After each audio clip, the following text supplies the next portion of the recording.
প্রতিটি মানুষের পবিত্র দায়িত্ব। আমরা দাবি করি প্রকাশ্যে যেন ধূমপান না চলে,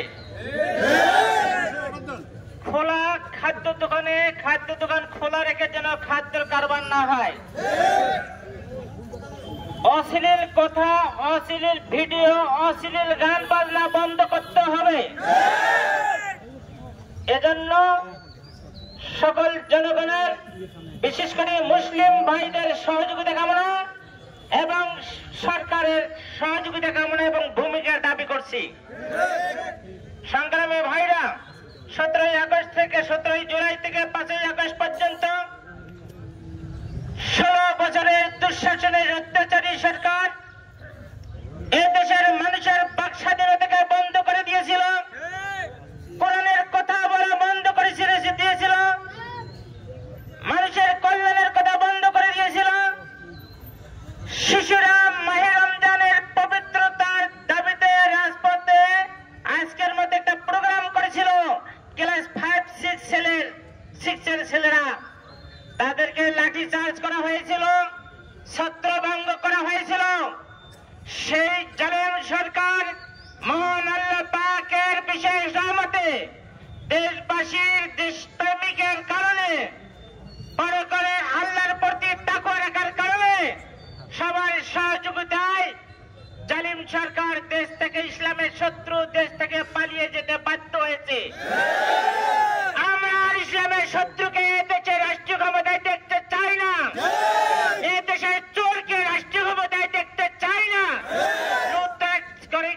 রাষ্ট্রীয় ক্ষমতায় আমরা দেখতে চাই না।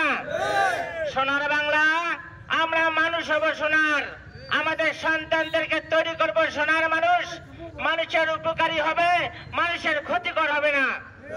সম্মানিত ভাইরা, কোরআন নাজিলের মাস, আদম আলাইহিস সালাম থেকে শুরু করে যত সুশাসক এসেছিলেন, নবী করিম সাল্লাল্লাহু আলাইহি সাল্লামের মাধ্যমে যে রাষ্ট্রীয় ব্যবস্থা গড়ে উঠেছিল, এরকম কল্যাণকর রাষ্ট্র পৃথিবীর ইতিপূর্বে কেউ উপহার দিতে পারেন নাই, পারবেও না। আমরা যদি জীবনের সকল দিকে শান্তি ভোগ করতে চাই, সবার জন্য যদি ন্যায় বিচার চাই, সবার জন্য যদি ইজ্জতের মূল্য চাই, ইজ্জতের হেফাজত চাই, জানের হেফাজত চাই, মালের হেফাজত চাই, মানবতা চাই, তাহলে সকল প্রকার দুর্নীতি দূর করার জন্য কোরআন অনুসরণ করা এবং কোরআনের সরকার গঠন করার বিকল্প করা। সম্মানিত ভাইরা, কোরআনের সরকার গঠনের চেষ্টা না করতে সারা রাত তাহাজ্জুদ পড়ে দোয়া করেন, কোরআনের সরকার গঠনের জন্য সংগ্রাম করেন, তাহলে আশা করা যায় আপনার এদিকেও ইবাদত হবে, ওই দিকেও ইবাদত হবে। সম্মানিত ভাইরা, কোরআন নাজিল হয়েছে, আমরা ওদিক কোরআন অধ্যয়ন করব, বুঝে বুঝে পড়ব, সে অনুযায়ী আমল করব।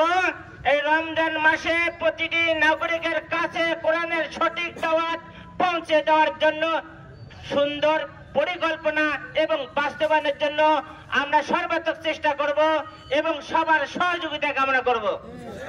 সম্মানিত ভাইরা, ইফতার মাহফিল হবে, প্রতি মসজিদে মসজিদে ইফতার মাহফিল হবে সকল ভাইকে নিয়ে, সকল প্রতিষ্ঠানে ইফতার মাহফিল হবে, কোরআনের আলোচনা হবে। এই কোরআনের আলোচনায় যদি কেউ বাধা দেয়, তাহলে সে প্রমাণ করে দিচ্ছে সে ঈমানদার নয়।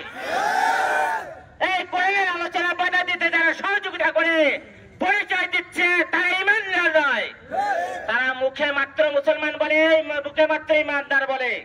সম্মানিত ভাইরা, আসুন, সামনে রমজান, সেই উপলক্ষে আজকে আপনাদের আহ্বান, আপনারা এই রমজানের পবিত্রতা রক্ষা করার জন্য আজকের এই পথসভা এবং র্যালিতে সহযোগিতা করলেন, যোগদান করে, এর জন্য সংগঠনের পক্ষ থেকে আপনাদেরকে ধন্যবাদ জানিয়ে মহান আল্লাহ